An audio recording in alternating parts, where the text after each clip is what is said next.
ሰላም ጤና ይስጥልን ወደ ሸገር ታይምስ ቤተሰቦች እንደምን አላችሁ? የሰዓቱ ዜናችን ነው ተጀመረ። አበይት ጉዳዮችን አስቀድመን እናስታውቃችሁ። አረብ ሊግ በኢትዮጵያ ጉዳይ ላይ አስቸኳይ ስብሰባ መቀመጡ ተሰምቷል። ከስብሰባው የተሰሙ ጉዳዮች የዜናችን ትኩረት ናቸው። ከዚህ ባለፈ ህወሓት በመቀለና ሌሎች በትግራይ ክልል ወሳኝ የተባሉ ከተሞች የአየር መቃወሚያና የጃሚንግ ቴክኖሎጂዎችን እያስገጠመ ነው ተብሏል። ከዚህ ጀርባ የግብጽ ሹማምንት አሉበት የሚሉ መረጃዎች ወጥቷል። እንመለስበታለን። ሰባተኛው ዙር ሀገር አቀፍ ምርጫን በተመለከተ ማስፈራሪያ እየደረሰን ነው ብለዋል። ከወደ አማራ ክልል የሚሰሙ ድምጾች ምን ይላሉ? እንመለስበታለን። የኢራን የውጭ ጉዳይ ሚኒስቴር ቃል አቀባይ በአሜሪካ ለቀረበው ድርድር የኢራን ምላሽ ለጋስ ነው ሲሉ የሰጡትን መግለጫም በዜናችን አካተናል። ከዚህ ባለፈም ሌሎች ወቅታዊ ጉዳዮች የዜናችን ትኩረት ናቸው። እንደተለመደው እያዳመጣችሁን አብራችሁን ቆዩ።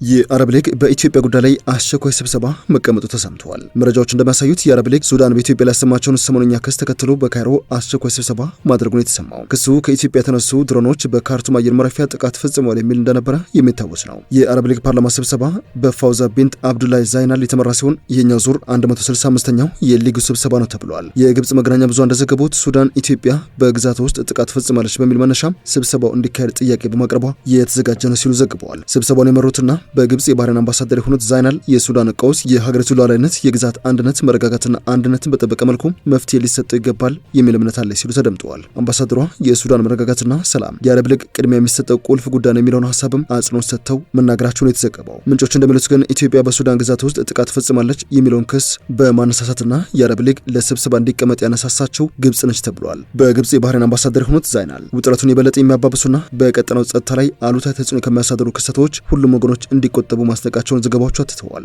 በውይይቱ ላይ በካይሮ የሱዳን አምባሳደርና የአረብ ሊግ ተወካይ የሆኑት ኢማድ አዳዊ ሱዳን ከኢትዮጵያ ተደጋጋሚ ጥቃት ደርሶባታል ሲሉ መወንጀላቸውንም ዘገባዎቹ አክለዋል። አስቸኳይ ውይይቱ ሱዳን አዲስ አበባን በካርቱም ዓለም አቀፍ ማረፊያ ላይ ያነጣጠረ የሰው አልባ አውሮፕላን ጥቃት ፈጽማለች ስትል ከከሰሰችና ከኢትዮጵያ አምባሳደሯን ለምክክር ጠርታ ካነጋገረች ጥቂት ቀናት በኋላ እየተደረገ ነው። የሱዳን የውጭ ጉዳይ ሚኒስትር ሞሂ ኤልዲን ሳሌም በዚህ ወር መጀመሪያ ላይ ካርቱም የኢትዮጵያን ግዛት ከጥቃቱ ጋር የሚያገናኙ ማስረጃዎች እንዳላቸው ተናግረው ነበረ። ኢትዮጵያ ውንጀላውን ውድቅ ያደረገች ሲሆን የውጭ ጉዳይ ሚኒስቴር ክሱን መሰረተ ቢስ ሲል ምላሽ መስጠቱ አይዘነጋም።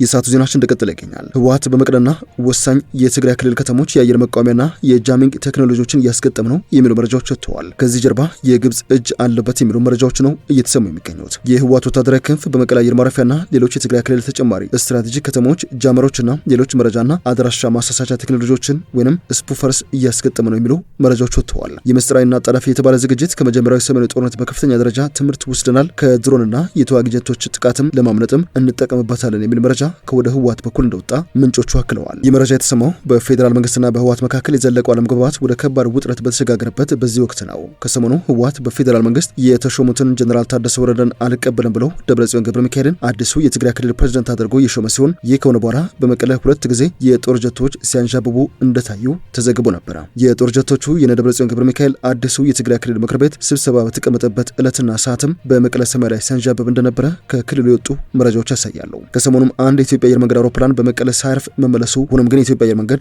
አውሮፕላኑ በመቀለ ሳይርፍ የተመለሰው በቴክኒክ ችግር ምክንያት ነው ሲል ምላሽ መስጠቱ የሚታወስ ነው። ይህ በህወሓት በኩል ጃሚንጎችንና የአየር መቃወሚያ ቴክኖሎጂዎችን የማስገጠም ምስጢራዊ ስራ እየተከናወነ ነው የተባለው በሰሜን ኢትዮጵያ እየተከሰቱ ባሉ የጸጥታ ስጋቶችና ወታደራዊ ዝግጁነት እየጨመረ በመጣበት ወቅት ነው። ከዚህ ቀደም በተፈረመው የፕሪቶሪያ ሰላም ስምምነት በሰሜን ኢትዮጵያ አንጻራዊ ሰላም ሰፍኖ የነበረ ቢሆንም እንደገና ግጭት ሊያገረሽ ይችላል በሚል እጅግ መጠነ ሰፊ ስጋት አንዣበዋል። ስትራቴጂካዊ መሰረተ ልማቶች፣ ወታደራዊ ጭነቶችና ትራንስፖርት ማዕከላት አዲሱ የመከላከያ ቴክኖሎጂ የተገጠመባቸውና ስራ የሚከናወንባቸው ከተባሉ ዋናውና ቦታዎችና ሳይቶች መካከል እንደሆኑ ይታመናል። ሆኖም የህወሓትም ሆነ የኢትዮጵያ ፌዴራል መንግስት ባለስልጣናት ስለ አዳዲሶቹ የቴክኖሎጂ ገጠማም ሆነ ስለ መሳሪያዎቹ አመጣጥ ዝርዝር መረጃ በይፋ አላወጡም። የሪፖርቶችን ገለልተኛነት ለማረጋገጥም እንደዚሁ በአካባቢው ባለው የተደራሽነት ውስንነትና ወታደራዊ እንቅስቃሴዎች ስስነት ምክንያት ውስን ነው ሲሉ የዲፕሎማቲክ ምንጮች መረጃ ይፋ አድርገዋል። የሰዓቱ ዜናችን እንደቀጠለ ይገኛል።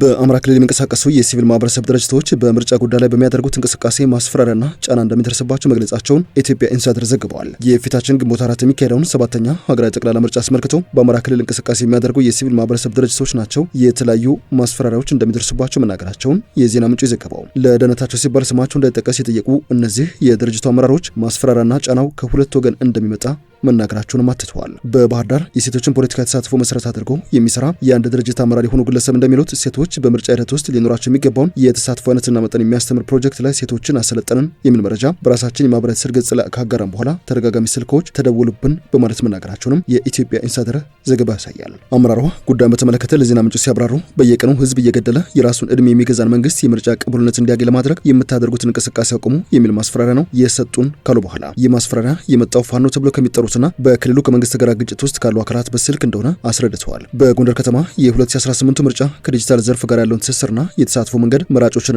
ተመራጮችን ለማስተማር እንቅስቃሴ የሚያደርግ አንድ የወጣት ሲቪል ማህበረሰብ ድርጅት አመራርም ከዚህ ተግባራችሁ የማትቆጠቡ ከሆነ ለሚወሰድባቸው እርምጃ ኃላፊነቱን ትወስዳላችሁ የሚል ማስፈራሪያ ደርሶናል በማለትም እንደተናገሩ ምርጫ 2018 የሚል ርዕስ የተሰጠው የኢትዮጵያ ኢንሳይደር ዘገባ አትቷል። አመራሩ የተከሰተው የመራጮች መመዝገቢያ መተግበሪያን በተመለከተ ለእጩዎች ለማህበር አባላትና ለወጣቶች ስልጠና ሰጠን የሚል መረጃ የግላችን ፌስቡክ ገጽ ላይ ከለጠፍን በኋላ አንስተነዋል ባይ ነው። የሚደርስብን ጫና ከአንድ ወገን ብቻ አይደለም የሚሉት የሲቪል ማህበረሰብ ድርጅቶች አመራሮቹ ከመንግስት አካላትም የተለየ ጫና እንደሚገጥማቸው ይናገራሉ። በደሴ ከተማ የአካል ጉዳተኞችን ትኩረት አድርጎ የሚንቀሳቀስ የሲቪል ማህበረሰብ ድርጅት የሚመሩ ግለሰብ እንደተናገሩት ምርጫን እናሳልጣለን ብላችሁ ከዶነሮች ገንዘብ ከተቀበላችሁ በኋላ ፈርተን ትተነዋል የምትሉ ከሆነ ህጋዊ ሰውነታቸውን እንነጥቃለን የሚል ማስፈራሪያ ከመንግስት ስራ አስፈጻሚዎች እንደሚደርሳቸው ተናግረዋል። የሚደርስባቸውን ማስፈራሪያ ወይንም ጫና በተመለከተ ለምርጫ ቦርድ ቅርንጫፍ ጽህፈት ቤቶች አሊያም ለሚመለከታቸው የህግ አካላት አመልክተው እንደሆነ ጥያቄ የቀረበላቸው የድርጅቶቹ አመራሮች ነገሩ የበለጠ ይወሳሰባል በሚል ፍራቻ ለማንም እንዳላመለከቱ ነው የሚናገሩት። የሴቶች ተሳትፎ ላይ እንደሚሰሩ የገለጹት የድርጅት አመራሮች እንደተናገሩት ለሚመለከተው አካል ብናመለከት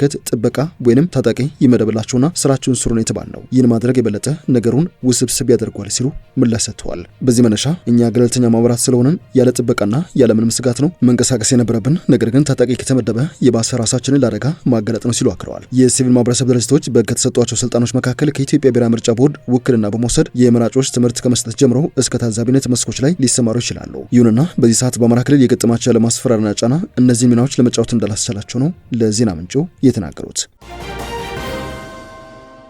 የሰዓቱ ዜናችን እንደቀጠለ ይገኛል። ወደ መጨረሻ ጉዳያችን እናምራ። የኢራን ውጭ ጉዳይ ሚኒስትር ቃል አቀባይ ቴህራን በአሜሪካ ለቀረበው የድርድር እቅድ የሰጠችው ምላሽ ምክንያታዊና ለጋስ እንደሆነ በመግለጽ አሜሪካን ግን ለአንድ ወገን ያደላና ምክንያት ያልሆነ አቋም ላይ ጸንታለች የሚል ክስ አቅርበዋል። ኢራን ባለፈው ሳምንት በአሜሪካ ለቀረበው የድርድር እቅድ በአሸማጋይ ፓኪስታን በኩል ምላሽ መስጠቷን ያሳወቀችው በትናንትናው ዕለት ነበረ።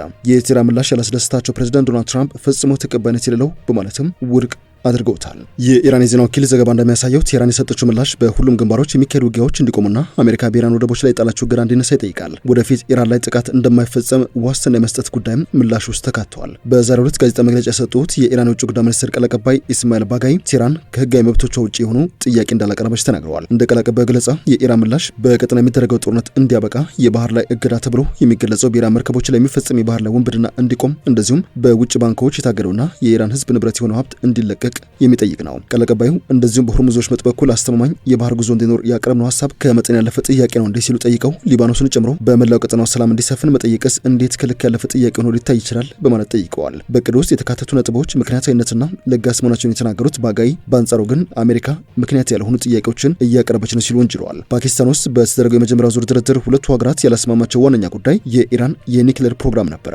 ከዚህ ቀደም ኢራን የኒክሌር ጉዳይ ለጊዜው ወደ ጎን ተደርጎ በቅድሚያ ጦርነቱን ማቆምና ሆርሙዝን መክፈት የተመለከተ ንግግር እንዲደረግ የሚጠይቅ እቅድ አቅርባ የነበረ ቢሆንም አሜሪካ ግን አልተቀበለችውም። ውድ ሸገር ታይምስ ቤተሰቦች የሰዓቱ ዜናችን አበቃ። ስላደመጣችሁን አመሰግነን። በያላችሁበት ሰናይ ጊዜ